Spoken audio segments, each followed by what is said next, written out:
Bueno, primero agradecer a Nasser la invitación, creo que por parte de todos, a esta mesa. Como se ha comentado mucho, Abel, has estado genial, pero que sepas que te ha faltado una cosa que hemos echado de menos. Y Óscar ha propuesto que desde Fertility a Ergo van a preparar un TikTok con una canción de J-Lo que dice ¿el anillo para cuándo?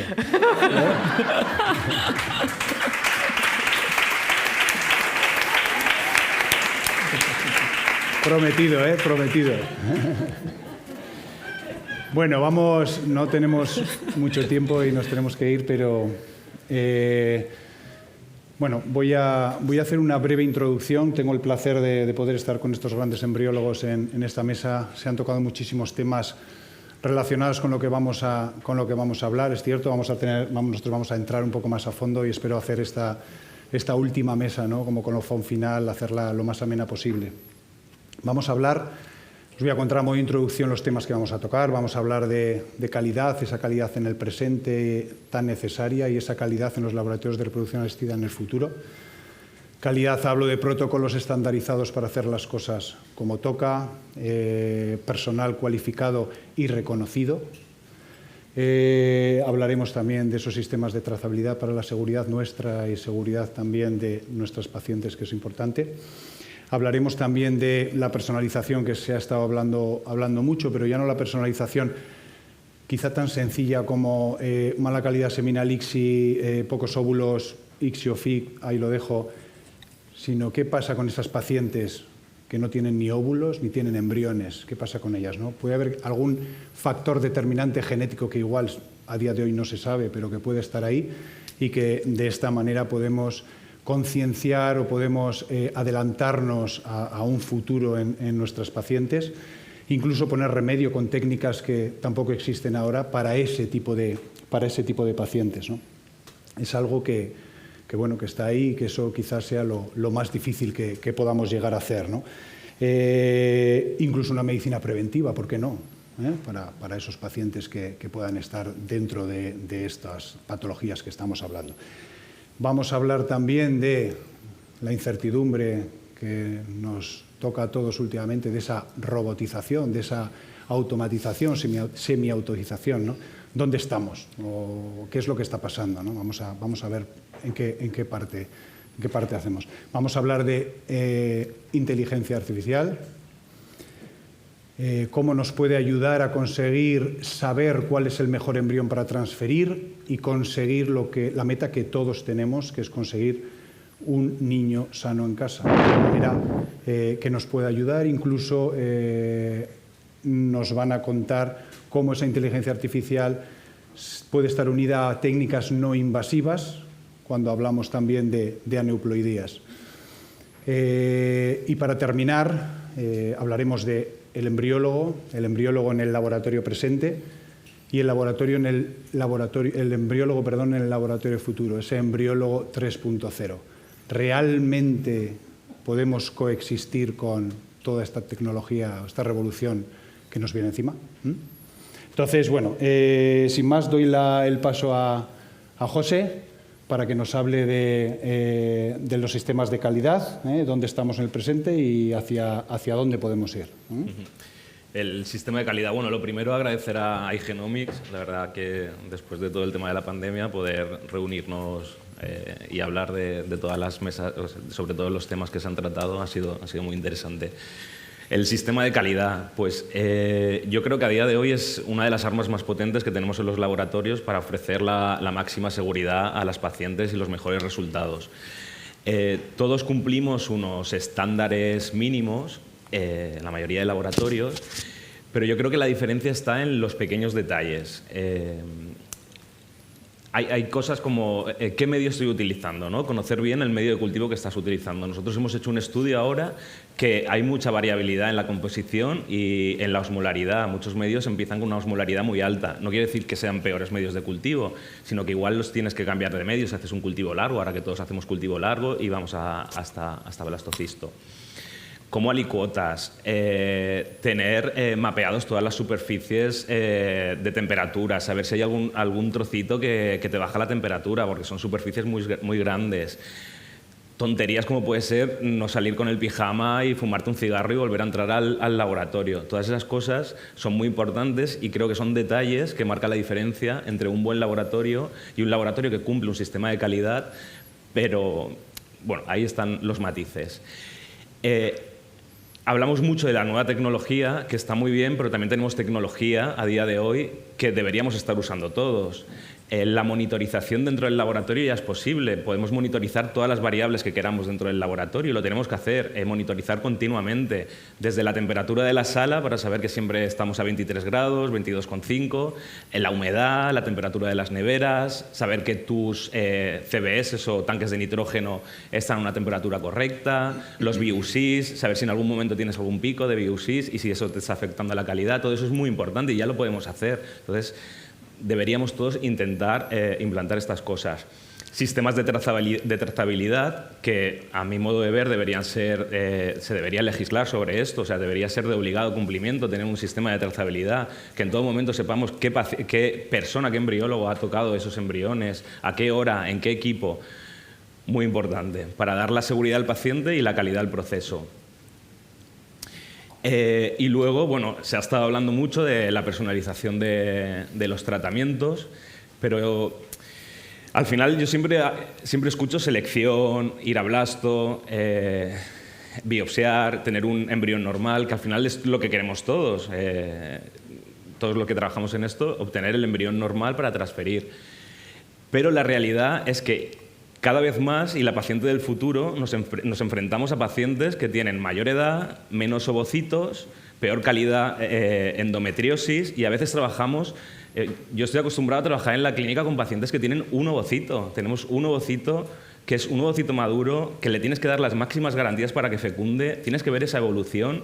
Entonces, he escuchado mucho personalizar, pero al final personalizar siempre es seleccionar, obtener el embrión euploide. Es verdad, todo lo queremos, pero hay otras estrategias y a veces cuando llevas muchos intentos fallidos, siempre comunicando a la paciente, hablando, valorando la seguridad, oportunidad, hay pacientes que quieren una última oportunidad y a esas pacientes hay otras estrategias que yo por experiencia, yo vengo de trabajar en una clínica donde biopsiábamos todos, venía como al contrario que Rita, que ha dicho que al principio era como muy purista y luego se ha ido abriendo la mente, yo era biopsia, tenemos que transferir el embrión normal. Es verdad, muchas veces, ojalá siempre sea así, pero a veces hay casos y que la paciente te lo pide, que quiere la última oportunidad.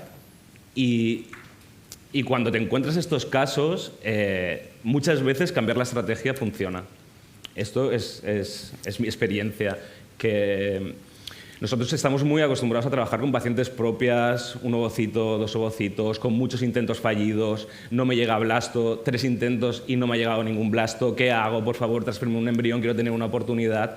Y es que a veces funciona, es la realidad, a veces funciona. Y bueno, sí, porque bueno, eso que comentas que es muy interesante, José, y sobre todo en cuanto a técnicas, ¿no? Las técnicas tan básicas como tenemos de ICSI-FIB, o sea, parece que estamos acostumbrados a tener que hacer ICSI cuando tenemos 1 o 2 ovocitos y el semen puede estar genial, y creo que para nada tiene por qué ser así, ¿no? O lo que comentas. Para nada. En la clínica donde trabajo hacemos mucho ICSI, pero es cierto que como tenemos mucha paciente con mala calidad y mucha endometriosis, hacemos FIB. Y muchas veces, es verdad que a veces la indicación es biopsiar embriones y no hay más, porque tienes que tener la seguridad de que el embrión es euploide. Pero muchas veces nos vemos condicionados, tienes solamente un ovocito, 2 ovocitos con mala calidad, con endometriosis, y vas directamente a hacer ICSI porque te lo ha recomendado el laboratorio de genética, porque si haces FIB igual hay alguna interferencia. Bueno, planteémonos que igual esa paciente se ve beneficiada por hacer una fecundación in vitro. Eso es personalizar, no hacer siempre ICSI. No, o sea, todos queremos lo mismo, pero eso es personalizar y no olvidar estas técnicas. Y perder el miedo al final, ¿no? Y perder el miedo, claro. Tal o cual, que realmente está esta técnica y está para algo, ¿no? Exacto. Vale, muy bien. Pues paso contigo en uno. ¿Cómo ves el presente y el futuro de la embriología? ¿O quieres añadir algo más a todo al tema de la personalización que tanto estamos hablando? Bueno, también quería empezar por agradecer la invitación y unirme a las felicitaciones por la organización de estas jornadas, que están siendo muy interesantes. Y la pregunta que me haces parece sencilla, pero puede tener respuestas distintas, ¿no? usaría una expresión que se usa mucho en Galicia, que depende, ¿no? El presente y el futuro, según como lo veamos, puede depender. Y creo que para entender lo que está pasando en el presente tenemos que mirarlo con perspectiva de lo que ha pasado, de dónde venimos y hacia dónde queremos ir, ¿no? Entonces, si miramos al pasado y vemos dónde estamos a día de hoy, yo creo que es claro que ha habido una evolución muy buena a nivel tecnológico. Las condiciones que tenemos en los laboratorios a día de hoy, si queremos, nos permiten tener un buen control del laboratorio y poder ofrecer esa calidad que José hablaba, ¿no? Tenemos herramientas, equipos que han sido desarrollados y que antes no teníamos y que han sido desarrollados específicamente para embriología. Hemos aprendido un montón con los sistemas time-lapse. Tenemos posibilidad de tener medios de cultivo muy buenos, sistemas de, técnicas de vitrificación con muy buenos resultados. Tenemos acceso a mucha más información de la que había anteriormente. Podemos tener condiciones y herramientas que nos permiten tener ese sistema de cultivo estable. Las clínicas que han acompañado esta evolución y se han innovado y tienen plantillas y embriólogos bien formados, pues, y dimensionados al número de ciclos, que esto también es parte de la calidad, ¿no? Que es importante que la gente esté bien formada, pero que tampoco tengan un exceso de trabajo que no les permita hacer las cosas bien, ¿no? Entonces, si miramos en términos generales todas las herramientas que hay a día de hoy, yo creo que estamos bien, pero también es cierto que incluso en las clínicas que reportan los mejores resultados y que logran tener esos valores, esos indicadores de referencia que son considerados óptimos, ni esas llegan a tener un 100% de eficiencia en los tratamientos. Entonces, eso quiere decir que estamos bien, pero hay que mirar al futuro y ver hacia dónde queremos ir.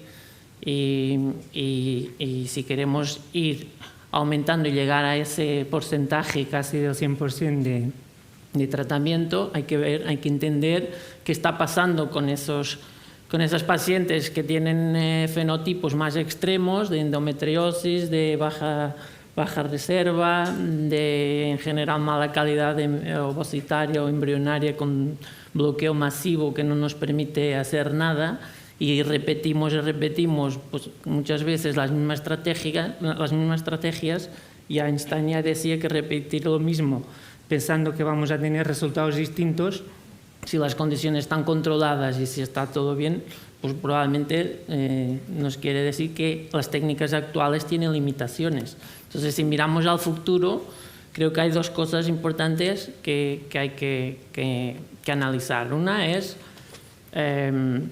entender qué está pasando con ese porcentaje significativo todavía de pacientes que no logran ese embarazo en un intento, en 2, en 3, incluso no logran tenerlo con sus propios gametos. A día de hoy yo no tengo nada en contra de la donación, pero creo que a veces hay tendencia a pasar casos a donación porque realmente hay una limitación con las técnicas actuales.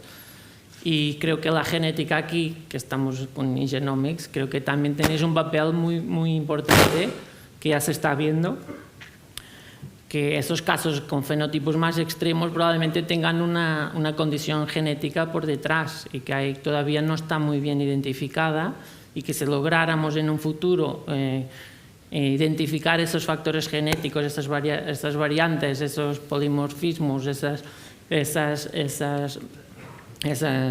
condiciones genéticas que nos permitan un diagnóstico más objetivo, permitiría también la introducción de herramientas terapéuticas, técnicas que todavía son experimentales, pero que en un futuro probablemente se acaben implementando si tenemos el apoyo de la parte genética que nos ayuda a identificar dónde está el problema para poder aplicarlas, ¿no? Estoy pensando, por ejemplo, en los casos que es donde estamos más metidos últimamente, que es el problema de la calidad ovocitaria. Seguramente hay pacientes que tienen este problema y por una causa genética. Pues estaría bien poder identificarla, porque ahora ya tenemos una herramienta que nos permite ultrapasar ese bloqueo.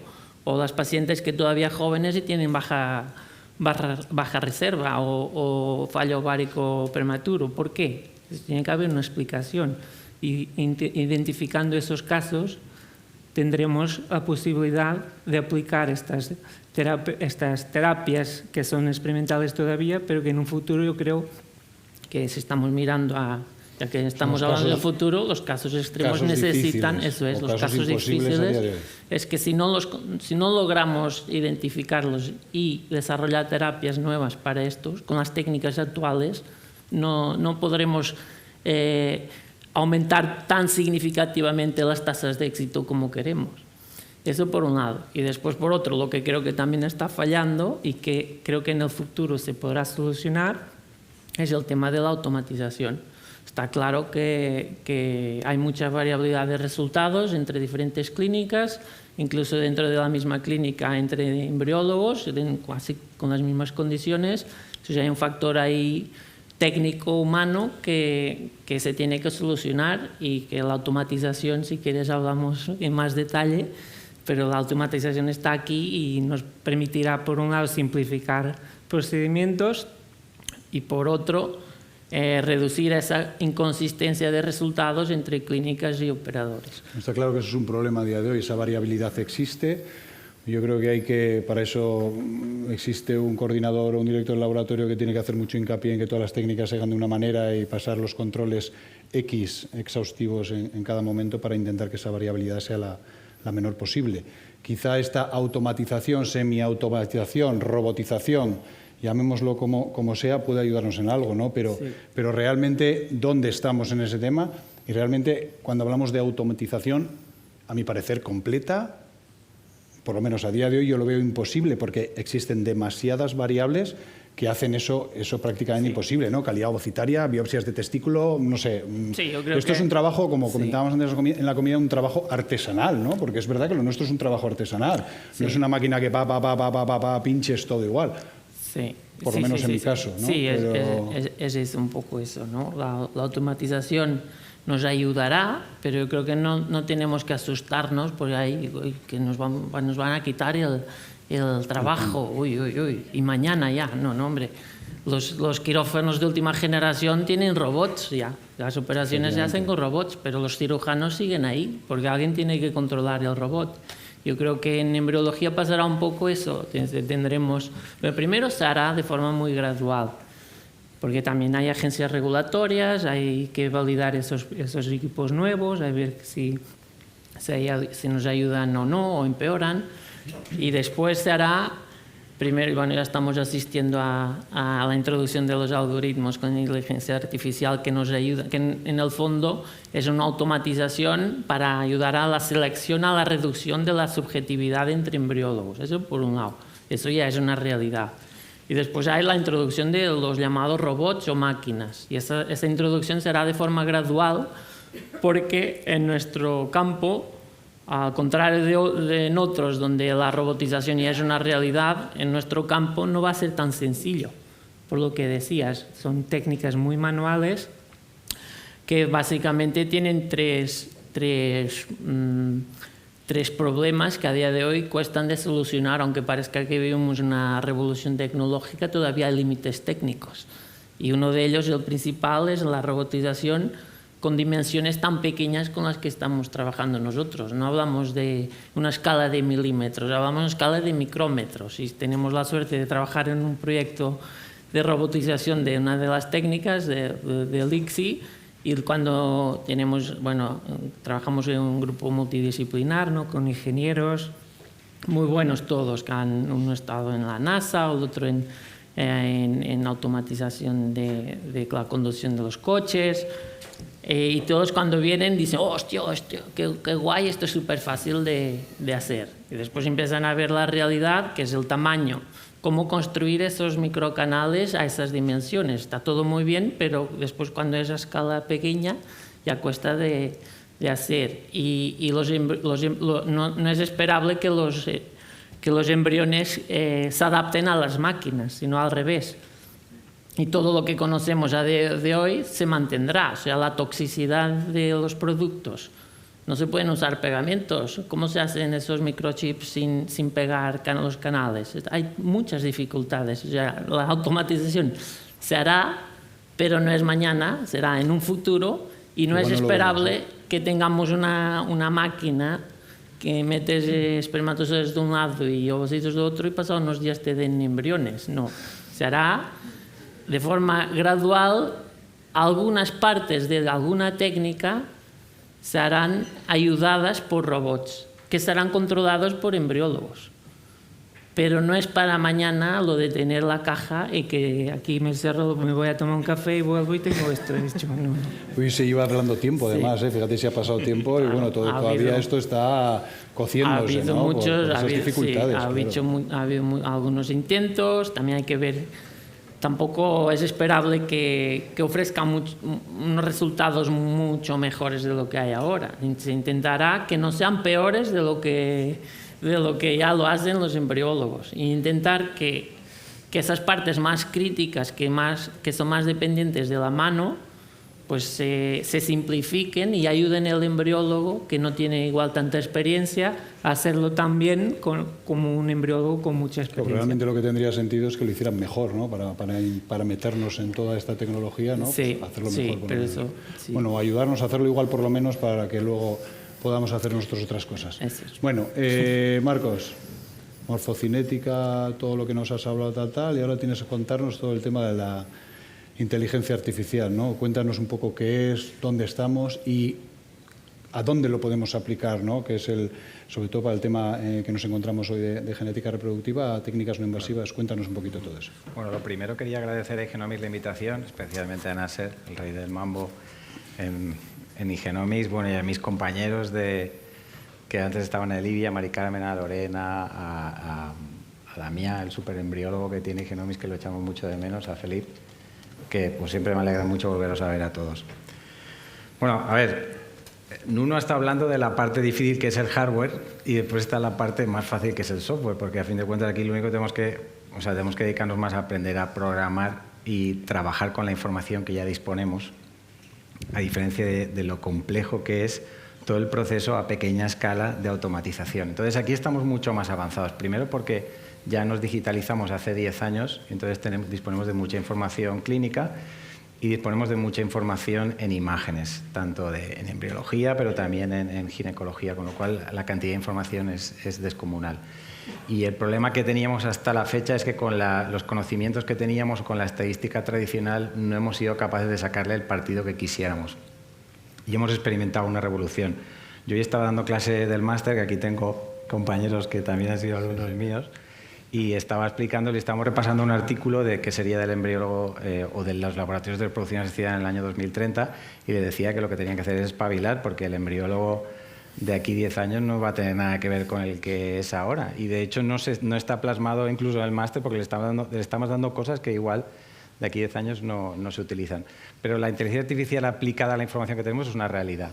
Es una realidad que ya nos está ayudando en el día a día, que hemos pasado de dedicarle 30 minutos a cada paciente para seleccionar sus embriones con la última versión de uno de los software que tenemos en el mercado, que en un minuto ves una paciente completa y te da el score y es fiable. Entonces, eso ya es una realidad que tenemos. Que nos ayuda o quizás nos pone al nivel del embriólogo, estandariza y está automatizando un proceso ya y lo está acortando en el tiempo. Hasta la fecha nos ha dado mucho trabajo y aquí tenemos el ejemplo porque ahí en una de las filas de atrás tenemos 7 o 8 embriólogos que están haciendo la tesis con nosotros, o sea que, o 10 o 12, yo qué sé, muchísimos, que les estamos dando trabajo. O sea, al contrario, estamos dando muchísimo trabajo, pero estos son los embriólogos del futuro, que son multidisciplinares, que están trabajando con ingenieros, están trabajando con bioinformáticos. Yo ya estoy empezando a dirigirle tesis a ingenieros bioinformáticos porque, claro, necesitamos que sea multidisciplinar. Entonces es un cambio de generación y lo podemos trabajar en nivel de ayudarnos a seleccionar el mejor embrión o igualar al embriólogo o mejorarlo, que yo creo que ya estamos llegando al punto de mejorarlo. Y después hay un punto donde podemos integrarnos muy bien con el diagnóstico no invasivo como el que está desarrollando Mari Carmen de Igenomics, como el Embrace. Porque nosotros simplemente con visión computacional hemos desarrollado algoritmos que los hemos publicado este año en la ESE y estamos ahora en el artículo, que tienen una capacidad una precisión del 75% del diagnóstico de aneuploidía, que está muy bien, teniendo en cuenta que simplemente es un análisis de imagen, que los estamos validando con embriones transferidos que han dado lugar a un niño en casa y funciona. Es decir, es un sistema que es capaz de identificar con un error. Es decir, no estamos reemplazando el diagnóstico genético y a la biopsia de trofoctodermo, pero creo que es una técnica muy interesante y que probablemente se complemente muy bien con el no invasivo del medio de cultivo.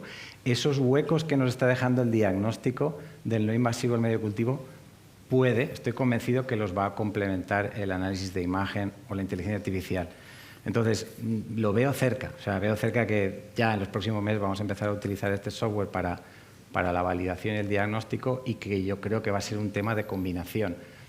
Otro punto, entonces, donde quizás el trabajo disminuya dramáticamente, porque vamos a necesitar el análisis genético, vamos a necesitar la ayuda de Genomics igual, como siempre, pero quizás el tema de la biopsia pues sea algo que pase a ser menos necesario o más restringido a algún tipo de pacientes. Esto es algo más plausible porque es más sencillo. Estamos hablando de software, no de hardware. Es simplemente conocer y aprender más del embrión. Con las técnicas de inteligencia artificial, con la variante del deep learning, que es básicamente que los programas ellos mismos aprenden sin nuestra guía, sin nuestra interferencia, y nos están llegando a sorprender de qué consideran que es informativo de un embrión que para nosotros no lo es. O sea que encima además es un aprendizaje por nuestra parte. Súper interesante. Es muy interesante, además, cuando hablamos, que me comentaste todo esto que acabas de comentar, me resultó curioso porque nosotros llevamos desde hace 3 años haciendo algo muy parecido. Ajá. Y es comparar embriones diagnóstico genético preimplantacional con ese procesamiento de análisis de imagen por deep learning, por machine learning, por todo esto. Nosotros trabajamos con Tecnalia. Dentro del grupo de Tecnalia hay una ingeniería muy potente que tiene un analizador, y se nos ocurrió, yo lo que quería era ver si veíamos en el blastocisto, aparte de un montón de variables T2, T3, T4, T5, si en el propio blastocisto, analizando la imagen del trofoectodermo o de la masa celular interna, lo cual logísticamente no ha sido nada fácil para poner a punto, y de qué manera, porque con las imágenes de time-lapse no eran tan buenas. Luego, antes de hacer la biopsia en el microscopio láser, intentábamos hacer imágenes más cercanas de todo ello para poder analizarlo. Aún así, en cuanto a correlación con calidad embrionaria de la que nosotros dábamos, estamos hablando de un 80%, y en cuestión de aneuploidías, porque hacíamos eran embriones de diagnóstico genético preimplantacional, como he comentado, estábamos en un 70%. Mi N, lógicamente, es mucho menor, pero bueno, es verdad que esas imágenes últimas contábamos con muy pocas hasta que lo pusimos a punto y pudimos hacer una manera, la luz del microscopio, miles de historias, pero bueno, es algo que está ahí y que puede complementar a todo el Embrace y a todo lo que estamos haciendo. ¿Por qué no? Ojalá que podamos llegar a eso, ¿no? Al no invasivo de una vez, aunque sea complementando diferentes o sea, yo creo que es una técnica que ya la tenemos ahí. No es como cuando nos preguntan y decimos, bueno, de aquí 5 años, de aquí 10... No, esto está mucho más cerca, sin duda. Muy bien. Bueno, y para terminar, con Xavi vamos a hablar del embriólogo ahora, del embriólogo en el futuro, y, como decía, si realmente podemos coexistir o no con todo esto que estábamos hablando, con esta automatización, semiautomatización. ¿Qué papel vamos a tener, no? Bueno, yo creo que me habéis facilitado un poco las cosas, porque a lo largo de toda la jornada de hoy, muchos de vosotros habéis ido dando pinceladas de lo que creéis que debía ser un embriólogo del futuro y cómo nos iba a afectar todo esto. Estoy casi de acuerdo con casi todas las opiniones. Hay una que no me acaba de convencer, no sé si está Rocío por aquí, que bueno, también la ha compartido un poco Marcos, ¿no? Que parece que la automatización va a relegarnos un poco a un segundo plano y que los embriólogos que vamos a ser menos necesarios. Yo creo que pensar esto es ver al embriólogo desde una perspectiva muy simplista y muy reduccionista. No somos meros técnicos de laboratorio. Si fuésemos técnicos de laboratorio, evidentemente llegaría una máquina que estandariza todo y nos tendríamos que apartar. Pero no somos técnicos de laboratorio. Somos profesionales sanitarios, me atrevo a decirlo, con una amplísima formación. Tenemos una formación básica en biología, bioquímica, genética, biología del desarrollo, endocrinología, fisiología muy amplia. Después, aparte, los embriólogos somos multitarea. Casi todos tenemos bastante formación en estadística, porque es imprescindible para el correcto desarrollo de nuestro trabajo. Tenemos mucho conocimiento de las leyes, todos somos conocedores que trabajamos en un campo con unas implicaciones ético-jurídicas muy importantes y debemos ceñirnos a las leyes, tanto europeas como nacionales, y somos conscientes en nuestro día a día, porque tenemos un trabajo con muchas implicaciones, bueno, como ético-legales. Y después, aparte, recientemente, como comentaba José, es muy importante que tengamos en cuenta la calidad de todos nuestros procesos y se nos ha dado, muy bien dado, por acreditar y certificar nuestros laboratorios con toda norma que haya. Y mientras en todas las empresas, grandes empresas, hay gente que se dedica exclusivamente a la calidad, en los centros de reproducción, una vez más, el embriólogo multitarea es el que se encarga de estos procesos. Entonces, somos unos profesionales con una formación amplísima y bastante diversa. ¿Y qué pasa? Que tenemos la virtud o tenemos la gran habilidad que además somos capaces de realizar procesos extremadamente precisos con mucha habilidad. Y entonces eso hace que nos pasemos muchas horas en un laboratorio. Hacemos un trabajo artesanal, como había comentado José, como comentaba ayer justo con Marta, que somos artesanos de los laboratorios. Y esto es una virtud que tenemos y que ha hecho que durante estos 40 años que llevamos de desarrollo de nuestra especialidad sanitaria hayamos sido parte muy importante de este progreso. Entonces, pensar que todo lo que hemos hecho durante todos estos años, que va a llegar una máquina y nos vamos a tener que apartar, sinceramente no lo veo, porque me parece que somos una pieza muy importante de todos los procesos. Entonces, evidentemente, la inteligencia artificial va a llegar y ya está aquí. Eternamente agradecidos que nos puedan ayudar en procesos tan complicados como puede ser la selección embrionaria. Marcos acaba de comentar de primera mano que en lugar de llevarnos media hora por paciente, nos puede llevar un minuto, pero la inteligencia artificial tenemos que alimentarla con datos. No está, o sea, en el momento crítico podemos reducir media hora, pero a lo largo de todo el proceso de evaluación tenemos que ir alimentando los sistemas de inteligencia artificial y es tiempo que nos va a consumir. Y como en todo, cuando se trabaja en equipo, hay muchas cosas que haciéndolas 2 ojos se hace de una forma peor que haciéndolo 4 o 6, o sea, todos esos procesos, y se puede hacer entre toda la gente del laboratorio, si podemos aprovechar que la máquina nos saca media horita y entre todos hacemos una mini sesión y vamos viendo cómo vamos alimentando cómo vamos abordando cada caso, pues es algo muy bueno después. Sigo con lo que decía antes, ¿no? O sea, relegarnos a somos puramente técnicos. Hacemos una labor técnica muy importante, pero en toda nuestra jornada laboral, mientras microinyectamos, decumulamos, vitrificamos, desvitrificamos, vamos tomando decisiones, y decisiones muy importantes en el desarrollo de los casos, porque nuestro trabajo muchos días es impredecible. En la punción de repente salen más de los que tenías pensado, o hacemos mitad con la ICSI, vitrificamos ovocitos, no vitrificamos, esta paciente iba de GP, pues no vamos, o al revés, no iba de GP, pero tiene muchos, hacemos de GP. Entonces, a la vez que vamos haciendo las tareas de laboratorio, vamos tomando decisiones. Y muchas veces las decisiones las toma una persona, generalmente suele ser una persona pues, supervisora de un laboratorio o encargada o con mayor responsabilidad que toma esas decisiones y las toma mientras que vamos pues, a toda prisa. Sería maravilloso poder disponer de más tiempo a lo largo de nuestra jornada laboral para esas decisiones, sentarnos entre 2, entre 3, entre 4 y ver cómo abordamos esta nueva situación que nos acaba de plantear hoy en día, porque ha surgido ahora y hay que resolverla para hoy. Tema de las máquinas. Evidentemente, yo creo que va a ser algo buenísimo que podamos tener máquinas, que podamos prescindir del factor humano. Evidentemente va a ser bueno para nosotros y va a ser bueno para los pacientes, que al fin y al cabo es nuestro objetivo. Pero esas máquinas tenemos que supervisarlas. Esas máquinas se van a estropear. Esas máquinas van a formar parte de nuestro control de calidad diario, que ya no es poco. Comentaba José, llegamos por la mañana al laboratorio, medimos todo tipo de placas, todo tipo de neveras, medimos gases, medimos pHs. Vamos a supervisar un nuevo equipo que tenemos que conocer. Y ese nuevo equipo, en el caso de que nos hablaban va a microinyectar. ¿Pero qué va a microinyectar? Lo que nosotros ya hemos preparado, habremos hecho la punción, habremos acumulado y le vamos a poner las pipetas para que él introduzca un espermatozoide dentro de un óvulo. El caso de la vitrificación, lo mismo. Al fin y al cabo, son pequeñas piezas dentro de un puzzle muy grande que está controlado por nosotros. Somos los directores de la orquesta. Podemos tener 3 virtuosos en la orquesta, que pueden ser las 3 máquinas, la que vitrifique y la que alise, pero con que 2 desafinen, se nos va todo al garete. Entonces, si no tenemos un protocolo estupendo de laboratorio, si no sabemos qué medios de cultivo queremos utilizar, cómo están controlados, el checkpoint de nuestro laboratorio hecho perfectamente, aunque tengamos una máquina estupenda que reduzca el error humano, puede no funcionar de la manera que esperamos que funcione. Me refiero, nosotros trabajamos con la calidad de los gametos que nos proporcionan los pacientes, los ginecólogos o los varones, no podemos mejorarla, pero podemos estropearla. No estropearla está en nuestras manos, tenemos que tener un estricto control de laboratorio y eso todo lo hace un embriólogo. además de estar congelando, descongelando, vitrificando, biopsiando. Otra parte que veo también muy importante de la llegada sobre todo de las máquinas, ¿no? Que es un poco lo que mayor cambio creo que nos va a suponer. Evidentemente, si llega el día y funcionan y en nuestra jornada laboral somos capaces de sacar 1 hora, 2 horas extras, yo creo que eso no va a suponer que como tengo 2 horas extras esto implica tener un embriólogo menos. Yo creo que debemos reciclarnos y replantearnos lo que somos y por qué estamos aquí hoy. Estamos aquí porque hemos tenido una serie de implicaciones en el laboratorio que no podemos dejar de lado. O sea, somos conscientes que a lo mejor no dedicamos todo el tiempo que queremos a la investigación.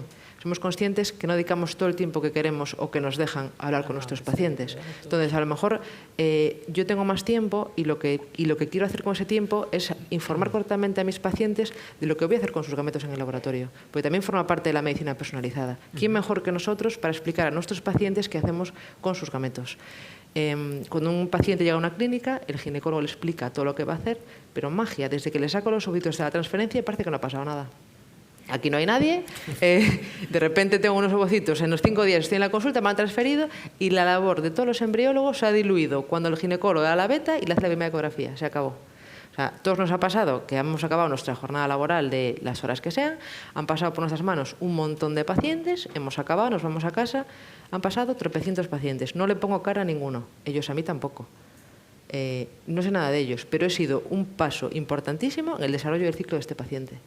Y somos el personal en la sombra que hemos ayudado a que la medicina reproductiva esté al nivel que está, sobre todo en España, porque somos un 50%, me atrevería a decir, a lo mejor me quedo corto, de todo el desarrollo que estamos viviendo.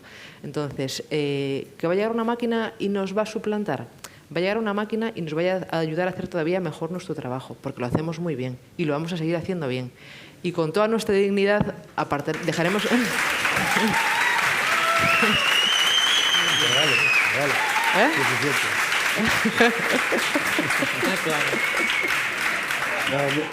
Muy bien, Sara, nos has dejado muy bien. Ya no sé qué iba a decir.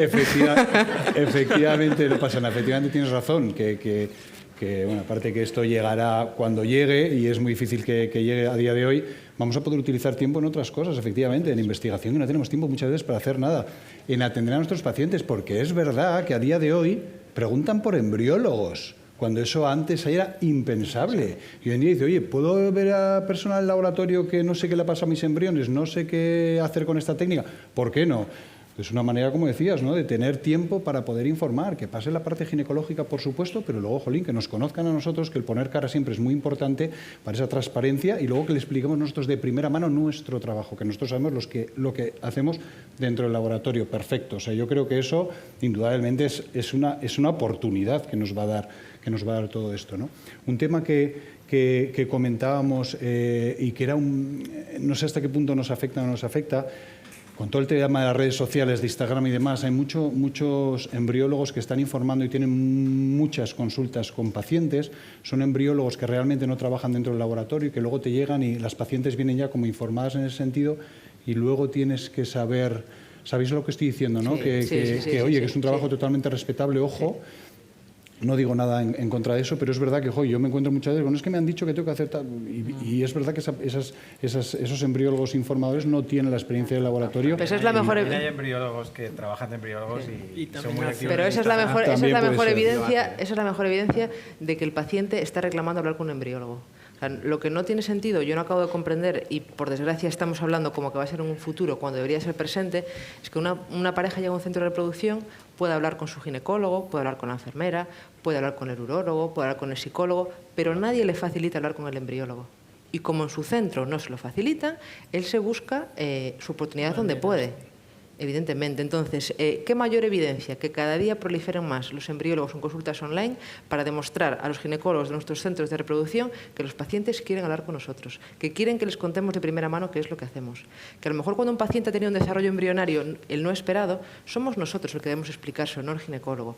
Cuando ha habido un fallo de fecundación, debemos explicarlo nosotros, no el ginecólogo. Por ejemplo, hablando de genética, tema central, eje del día de hoy, ¿qué mejor persona en ausencia de un genetista, no todos tenemos genetistas en el día a día en la clínica, muchos tenemos disponibilidad online, pero no en el día a día?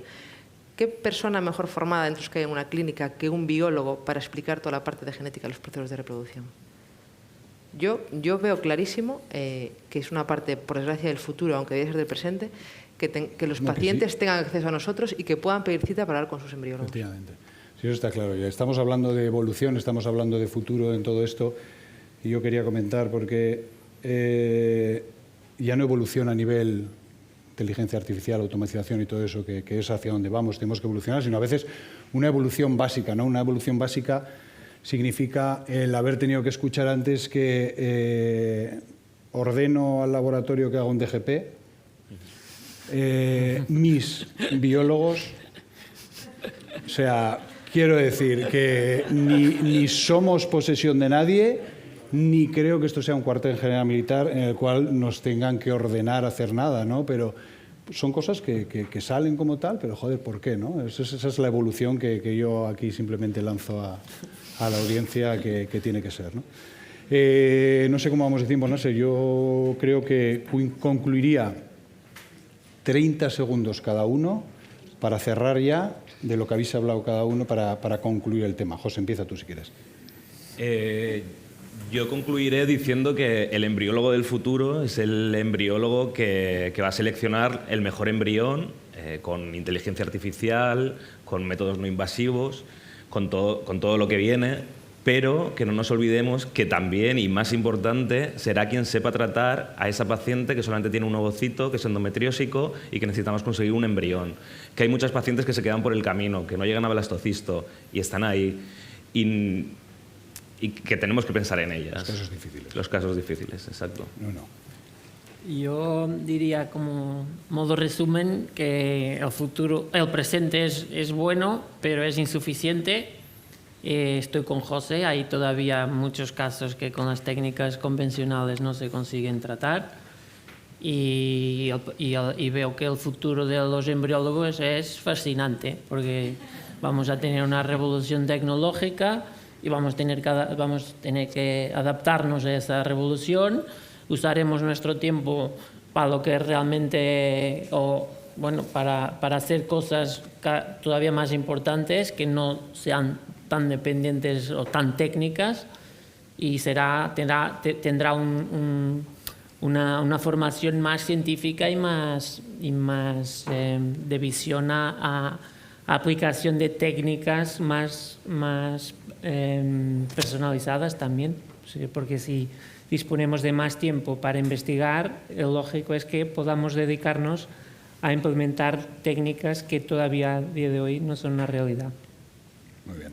Marcos. Bueno, yo tengo que decirle a Isabela que el futuro de la reproducción asistida es para los embriólogos, y yo personalmente estoy contento porque gracias a las líneas que yo hago le estoy dando trabajo a 5 o 6 personas que si no ahora mismo habría acabado el máster y no sabrían qué hacer. O sea que al contrario, creo que creo que este trabajo está dando, estas líneas de investigación están dando trabajo a mucha gente. Lo que pasa es que también pienso que el embriólogo tiene que adaptarse porque el futuro está cambiando y nos tenemos que subir al carro. Simplemente eso, hay que subirse al carro de la innovación tecnológica, pero esto de momento lo que está haciendo es dando más trabajo, y lo pueden decir todos los que hay al final que están trabajando gracias a todas estas líneas de investigación. Isabel. Nada, yo poco más que añadir. Sí. Lo has dicho todo. Ya he dicho.